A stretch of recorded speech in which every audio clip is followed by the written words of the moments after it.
Bref, ici il y avait un palais construit pour Catherine de Médicis. Sauf qu'il n'existe plus, donc elle me dit il est où? Je dis il est plus là, elle me dit explique, je lui dis ok. Déjà le palais des Tuileries tire son nom d'une ancienne fabrique de tuiles qui se trouvait ici. Donc je dis à Catherine bonjour l'originalité, elle me dit parle pas mal de la royauté, je lui dis ok.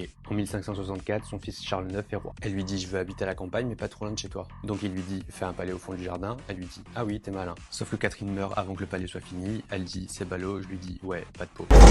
En 1659, Louis XIV refait toute la déco dans un style néoclassique comme à Versailles, car il est pas fan du style renaissant. On lui aurait dit attention, c'est pas Versailles ici. Il aurait dit et alors? Et on lui aurait dit ok. Puis finalement, il va habiter à Versailles. En 1789, des Parisiennes vont à Versailles pour demander du pain à Louis XVI. Ça dégénère un peu et finalement, elles ramènent le roi qui était à Versailles aux Tuileries. Le palais était en mauvais état et le roi aurait dit c'est pas Versailles ici. Puis le palais est envahi une fois, puis deux fois, puis il n'y a plus de roi. Puis un empereur, puis un roi, puis un autre roi, puis une révolution, puis encore un roi, et encore une révolution. En 1848, les Français ne veulent plus de monarchie, ils veulent une république. On leur dit ok, et ils disent merci. On leur dit faut un président, donc ils élisent un président qui s'installe à l'Élysée. Sauf qu'en 1852, le président dit je veux plus être président, je veux être empereur. Donc il devient empereur, il s'installe aux Tuileries, et il fait des travaux. En 1870, il n'est plus empereur car il perd la guerre contre la Prusse. Ça n'arrête pas la Prusse qui envahit la France et qui devient une république. Sauf qu'il y a des Français qui veulent une monarchie et pas de république. Donc il y a une guerre civile entre ceux qui veulent une république et ceux qui veulent une monarchie. Pendant ce temps, les Tuileries deviennent un hôpital, puis une salle de concert, puis une ruine, parce qu'il y en a qui ont estimé qu'il fallait brûler ce symbole politique.